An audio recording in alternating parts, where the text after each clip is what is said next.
Good morning mga ka-realtor, another house, another day. So ano ang Balikatan Housing Program?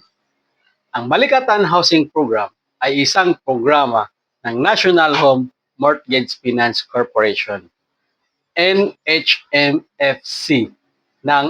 sa Pilipinas na naglalayong tulungan ang mga may-ari ng bahay na may delinquent o hindi na babayarang housing loans, kahulugan at layunin. Ang balikatan ay nangangahulugang magkasamang pagtutulungan na sumasailalim sa layunin ng programa na tulungan ang mga nangungutang sa bahay upang hindi sila mawalan ng kanilang bahay.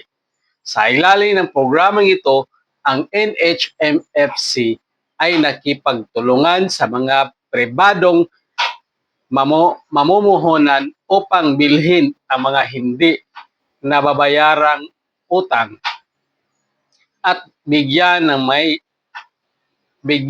ang mga may-ari ng bahay ng mas magandang kondisyon sa pagbabayad tulad ng mahabang panahon para bayaran ang utang at mas mababang buwanang hulog.